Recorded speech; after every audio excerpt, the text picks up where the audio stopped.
Hi, good afternoon. I'm sorry. Okay, so I'm Corinne de San Jose. I'm an artist from Manila. So as Clara mentioned, I work with sound installations and photography-based processes. But usually, I like working with outdated technologies or outmoded forms of communication in my work. So I figured it's easier to give you an idea of what my work is by showing maybe three or four pieces, and then we can skip through that. So I'm gonna start with okay. Okay, so 5959. So this work is an audio installation consisting of 118 radios. So I'm broadcasting in two frequencies. Half of the radios are playing crickets from the place where I grew up in, my hometown, so from their natural habitat. And the other half is from a cricket farm. So it's a farm that breeds crickets for food. Um, a lot of my work deals with narratives concerning silence. And so, wait, let me just play the video so you have an idea.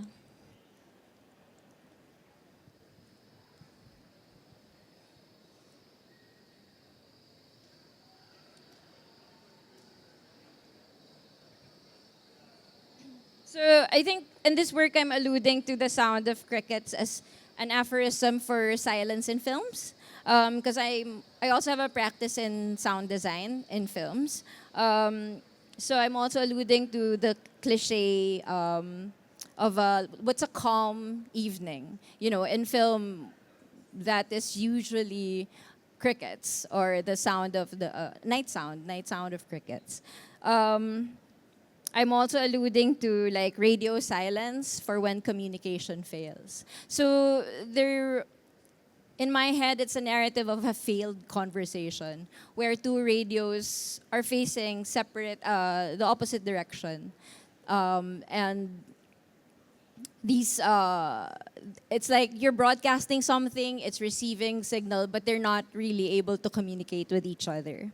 Um, okay, let me show the next piece. So, so this is 478. I use a lot of speakers, and these are custom built speakers. Um, I'm not sure if we're gonna be able to hear the sound, but what it's gonna be playing is a 40 hertz tone, and the work is entitled 478 because it's playing in a specific pattern, which is a breathing pattern that is anti-anxiety. So if you're an anxious person, then there'll be like you inhale for 4, you pause for 7, and exhale for 8. This was part of a show that was talking about the first Filipino feature-length film called Dalagang Bukid, which is a missing film. So a lot of our past archives are gone in terms of Philippine cinema history, and so this particular sound is supposed to stimulate memory and stimulate focus. So let me just please. Okay, so this I also want to explain where the work is coming from. So in the Philippines, there's a very rich subculture of sound system battles. So the work was inspired by this, which is a bottle knockdown challenge. Let me just play it.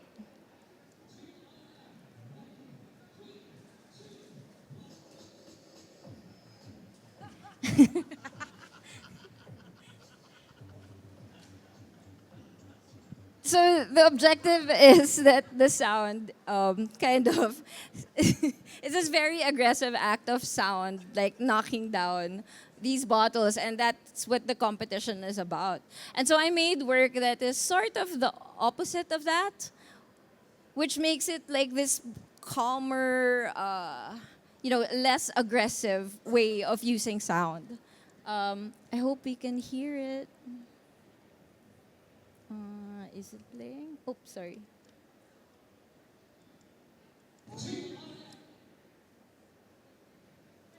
It's not playing. Ayan. Okay, there. So, you can't hear it, but it's really a very low this sound is being used as a treatment for Alzheimer's and memory loss. So it's like a gamma sound that's supposed to stimulate your brain. So I'm also using like an incense as a device to it's burning local mugwort. It's mugwort that's the Philippine version of mugwort, which alludes to this nostalgic feeling, like the scent, simulating memory. Okay, and then do you have time for another? Yeah. Okay, and this is 417, which is it's an installation that's in Lubi Island, which is in Davao, Philippines. So let me play the video first.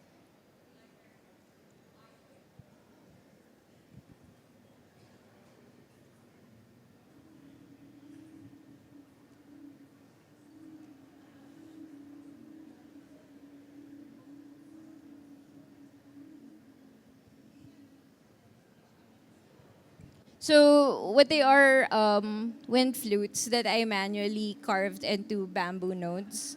Um, I had a narrative in my mind that what if uh, everything else fails and we are unable to produce sound or we don't have electricity anymore? How can I produce a specific sound? Which is to me what I was trying to go for was the 417 hertz tone. A lot of my work also involves sound healing modalities. And so the 417 hertz tone is supposedly a cleansing tone. It's good for the body. And so I thought, like, what would happen if there's no more electricity, if everything in a dystopic world where I can't make sound anymore and I don't have speakers, how can I produce the sound? So these are all manually tuned. Trying to achieve 417 hertz. It's harmonics and subharmonics. And then, okay, lastly, I guess. So all seven, and let me play the video.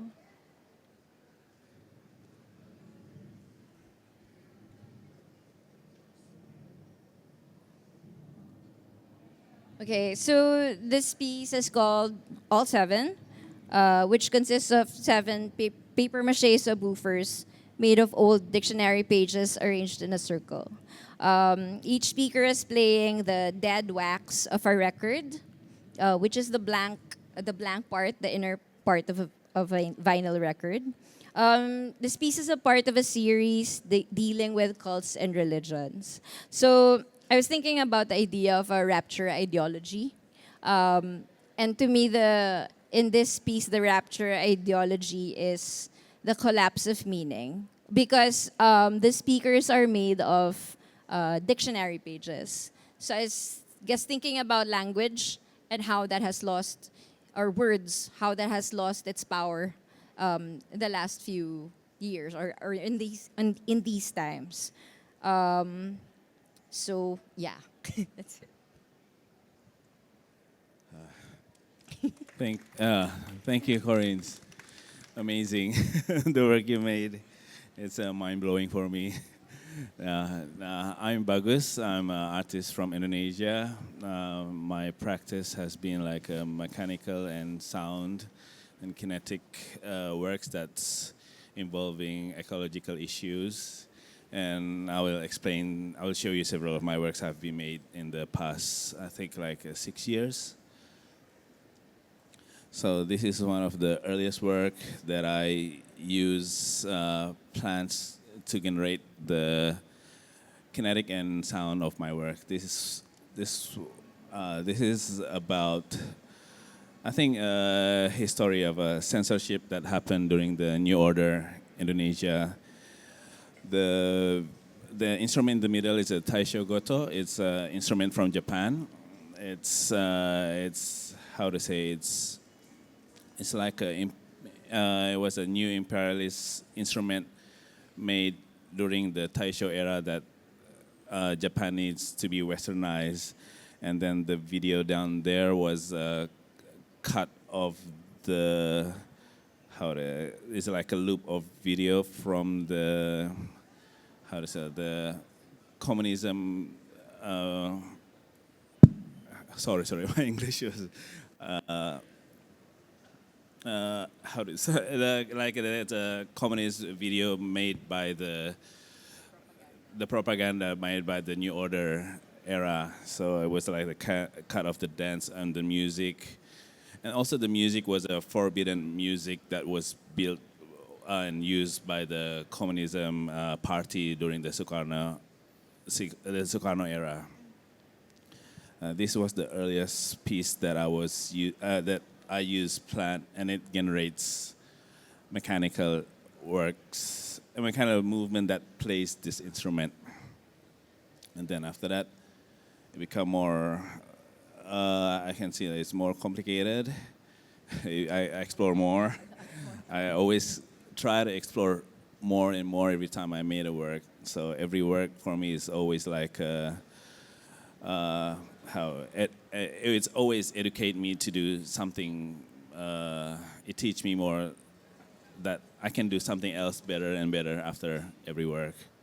So it's I never think like I expertise things based on what I made, but everything always teach me to do something different. So in this work, I'm still using the Taisho Goto, but I dive deep inside more, and then I found that this instrument has been part of a local instrument in Indonesia in several kind of island, and it's it's spread around Indonesia, part of the colonial history, and it coexists with the village, the people becoming like the local tradition for them. But actually, they never thought it was like an import tradition. And then it was presented in the 10th APT, Asia Pacific Triennale in Kagoma. And with the program from the Kagoma, they invited a professional koto player that interacts live with my installation that's being triggered by the tea plants. So my installation, there's a tea plants here. It's a speculative idea that the instrument came to Indonesia because of the trade of tea in the history, because it was from Japan, and the VOC, the Dutch VOC, had a special connection that time. The Japan can only trade with a VOC that time. So we skip. It's quite long. It's a 10-minute video. And this was presented again in my solo show in Jakarta, Rock Project. Is this playing? Yeah. So this is without the performance. So it's just the T performing the instruments. So I actually use instrument and actually use mechanical things as a sound source, because I think my background as I studied sculpture before, so material is always important for me. So the item, the object as the sound source is always, it has part of the, the idea itself. Yeah. This is the other thing the other work, that how I connect plants with like a video installation. Yes, these are eyes from the medical workers I work with during the COVID time. So I did like activation during the COVID with several kinds of health center to build like a DIY face mask that time we try to support the health facility around the nation. And these are actually is a I do a lot things with synthesizer, and I do synthesizer making. So mostly in my work, I use synthesizer as a sensor as a part of the works. Also- like before, there's a synthesizer that's scanning the sculpture, and then it made a visual. Then maybe we go next. It's quite. This is the video from before. It's a. It's one of my earliest. Sorry. Is it on? Yeah. Okay. Sorry. Yeah. It's one of my earliest. How to say exploration about nickel. Nickel extraction in Indonesia. So I try to electroplate a sculpture live and record it as a video piece. And I collaborate with a DJ from New York.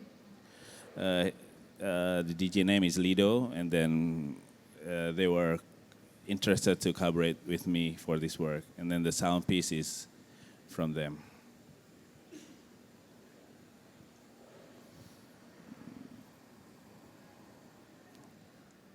And this is my installation from my last show in Kunsal Basel.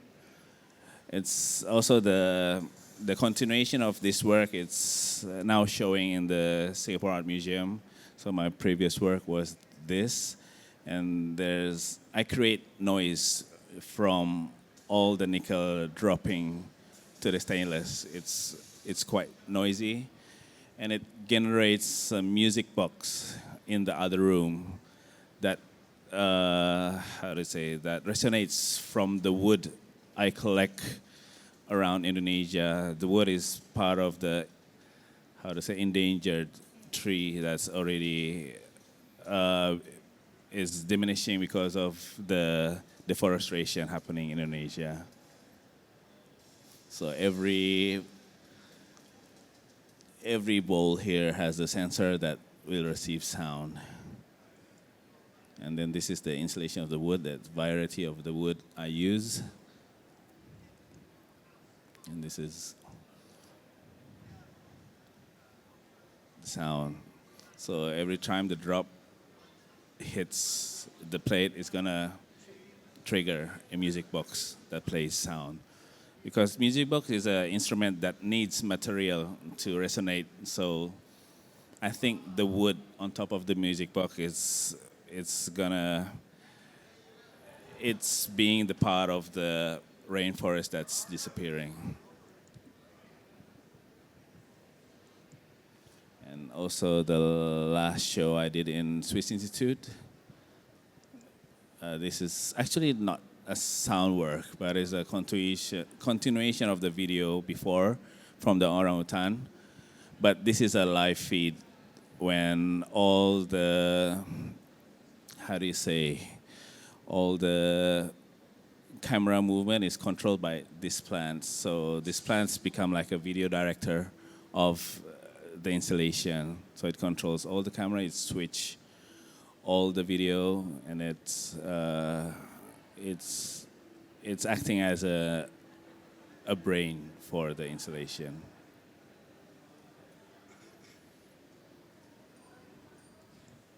Yeah. Thank you very much. Okay, Okay.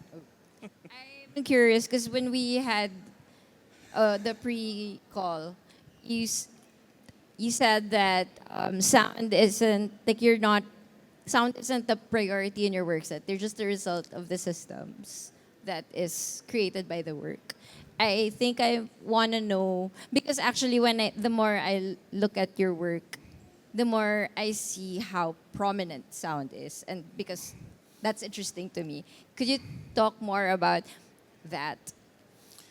I think like I have when I was in the when I was young, I think I was always interested with sound, and then how I moved from sculpture to sound is because of my interests. I see sound not as a how to see sound as sound, but sound is a vibration. Sound is something mechanic. Sound is a material, but you need like a length of time to produce that sound. So it's it's like it's being part of this sculpture process. Yeah. So like, if I carve a stone, it's gonna be Makes really sound. loud. It makes sound. So what I do in this practice is sound is the part is always being the part of installation, even like the click of the motors, Yeah. the drop of the nickels. And I never think like in my installation I can control those sound. It's always there and being part of the installation. But sometimes like there's the time like, sorry, your installation is so noisy. Can you do something with this? Like, I hope so, but I don't know how to do it. It's just as it's drop. It's the nickel is dropping from 4 meters. I don't know how to control the drop of 4 meters, drop of Right. yeah nickel. And I think that's Yeah. always the problem with using sound as your medium, right? Because it's hard to control. Because Yeah. I mean, even with me, I think the I mean, one of the things that I always consider is how sound will occupy the space and how sound will interact with other works. So when I have an exhibition, I can't just think of the work as like it's gonna do what it needs to do. I always need to think about how it's gonna interact with the other. Have you ever think that sound has dimension? Because like if you're an artist, you have to write down your work. My medium is sound. How variable dimension? You don't know the dimension. Like how does sound occupy like your installation like that? Like Meaning to how? Yeah. quantify how much space it's Yeah. taking up. I think about it, but I can't write it down. Like it goes where it needs to go. It's like water. If there's space, it'll seep. If you have enough power, it'll go. Yeah. I think. It's interesting too to see your work that involves a lot of speakers, and then you really, really did a research with the frequency you're using, Yes. and then how do you achieve and tune those frequency? I think that I'm also like I have specific numbers that I use, right? A lot of that is also me getting obsessed with online spaces where like it's really like new age healing, sound healing modalities. Especially during the pandemic, I think I got into it. I was amused by how real these online spaces of healing were. And that's where I got the numbers. Do you use like any calibration tool for those, like you're like taking like the really low I frequency? because I am a post product my orientation is sound design. So I use a post production software to produce those exact numbers, which is why when I made the bamboo sculpture, it was interesting for me to try and be as close as possible to that frequency only using my ear, because there is that narrative of like what if the world ends, I don't have the tools that I usually have that can measure those frequencies, then it'll just be me listening to and trying to replicate that. So that yeah. Really, really interesting. Do you think like you can give any question Yeah. to audience? I'm afraid like the audience will get boring with our discussion. That's really like a two-way. That is anyone wants to ask? Okay, Ines. I have a question for you, Bagus.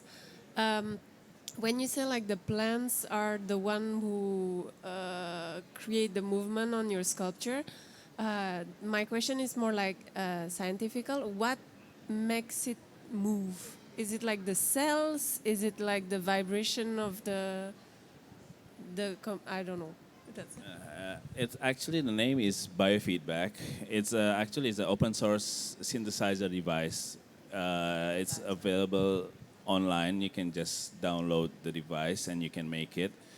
But as I told before, that I'm also into like synthesizer making and synthesizer activity. So I made that device and I try to explore and push the limit of that device. I changed the function from sound into a controlling device. So it gets, it amplifies the micro voltage that's running in the like not human being, like living being. Anything that lives will produce micro voltage, and that device is going to amplify the voltage, and it's possible to have it to controlling another device.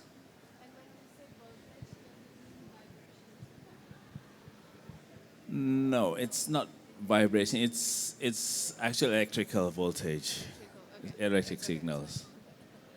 Because for like a measuring device or control device, you will need at minimal like 1 volt to control that device. So it's running between 0 until 5 volts.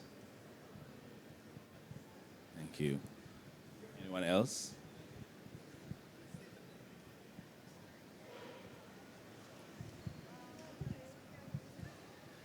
Yes. But, oh, sorry. Here you go.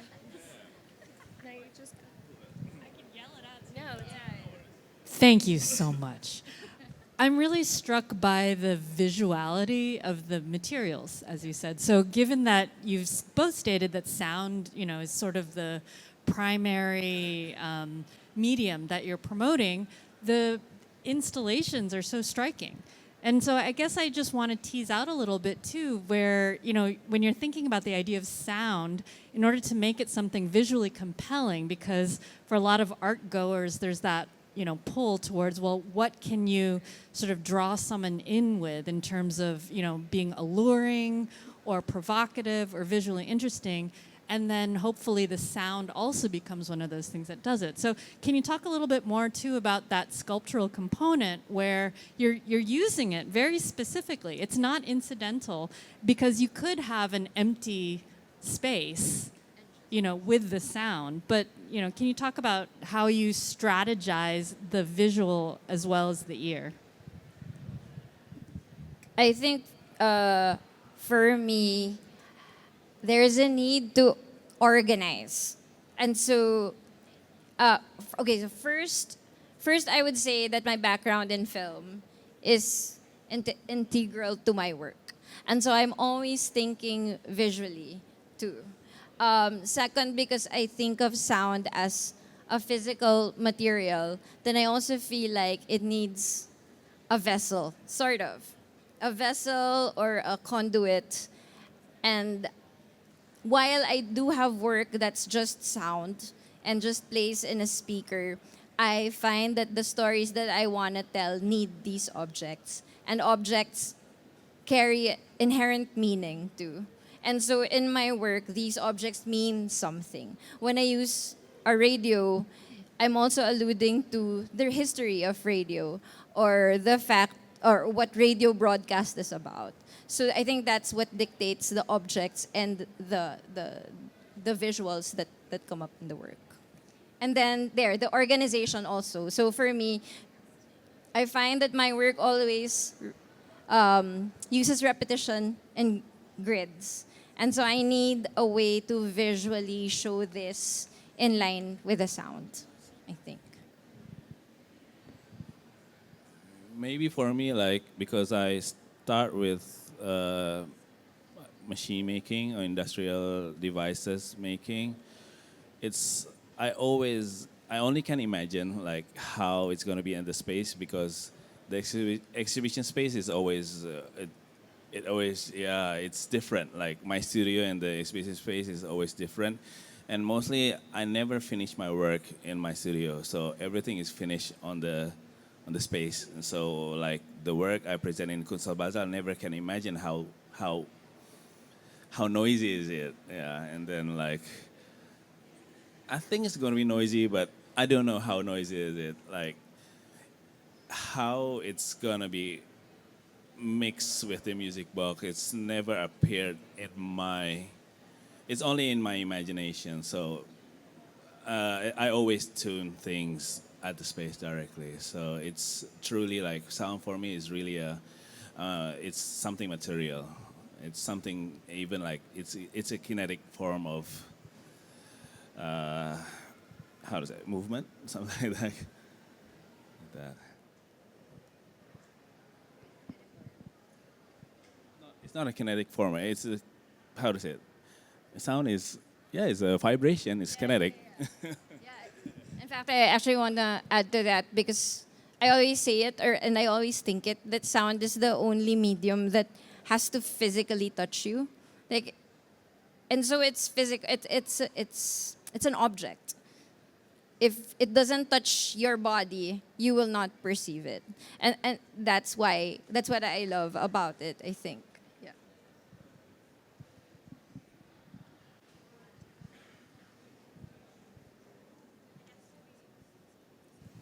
Maybe coming back to some other like questions that we might have briefly spoken about as well. Like that was really interesting, Corinne, that you brought up this point of how you guys think about sound in maybe slightly different priorities, but sound comes through in both of your works. And I was just thinking also back to Bagus, your point on, sound's dimension, like how do you navigate this, and the fact that, you often can't like have a vision of what the work will sound like exactly until you're in the space, but also the audience and the liveness, and, the fact of like being here and in the moment with the work is such a big part of perceiving and receiving sound.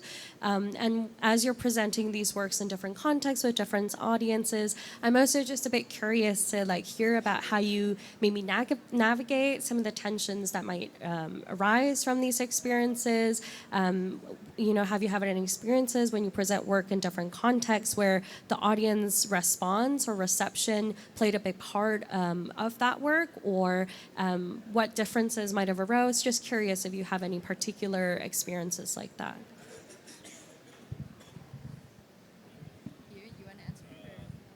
Yeah, I have several experience with sound actually with my works. Actually, it's not because of sound that is expected, because sound is unexpected sound, like quirking sound from the motors, from the bearings, like it makes it tweak, quick sound like that. Like, is this intended? Like, no, it's not intended, but it's quite annoying. I know it's annoying, but it's part of the work. It's the mechanic, and then we try to fix it out, like giving more grease, giving more oil, but actually it's at the end like, no, it sounds like nature.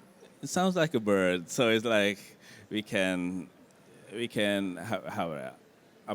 apologize that kind of excuse that kind of situation. So it's occurring a lot during these kind of process, but I'm quite okay with that.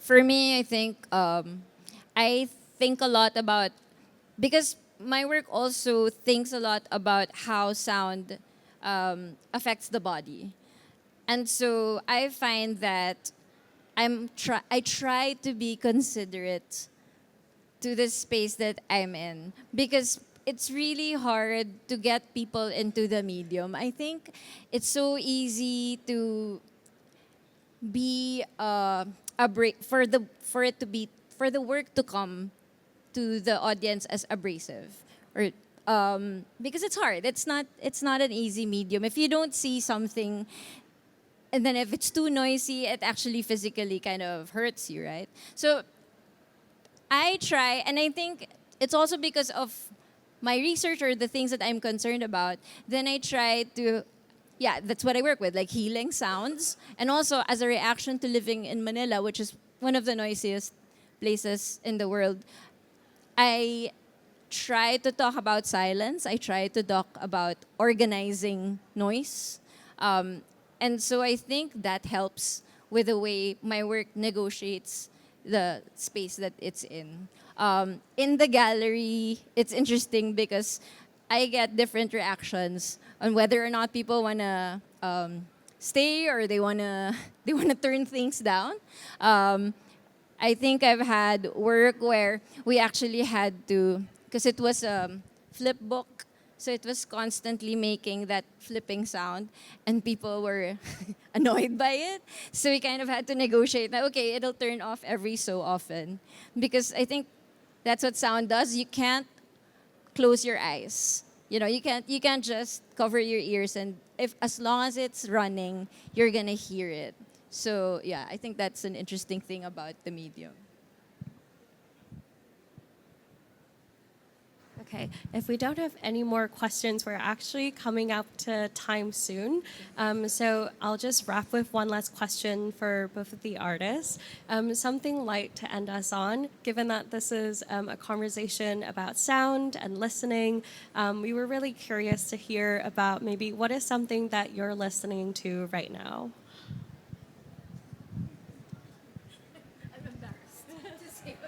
Listen, actually, I just lost my mom like 2 months ago, and recently I'm just listening to her favorite songs, like I never enjoyed before in my life.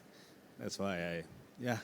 What's her favorite song? I just look at Spotify. Okay, that's currently now what I'm doing. Okay. Now I'm embarrassed too. So, I'm listening to okay. When I was growing up, I didn't listen to a lot of pop music, but now I'm listening to so much pop because I'm realizing how complex it is. I wasn't paying attention to it before when I was younger. So now I'm listening to a lot of pop music, and also, I guess the more serious answer is I'm listening to a lot of Lamont Young now because I'm really obsessed with, I think it's composition number 10, Draw a Straight Line and Follow It. I think when I read that, I was obsessed with it, so I do read about him and listen about his work. Yeah. Thank you both so much, and thank you everyone for coming. Thank you. Before we wrap, I just wanted to quickly mention again that both artists have different exhibitions on now at Singapore Art Week. So Corinne is part of a group show called Chapalang, and Bagus is part of an exhibition with Eleanor Vista at the Singapore Art Museum. They're actually physically located very close to each other, both at Tanjong Pagar District Park.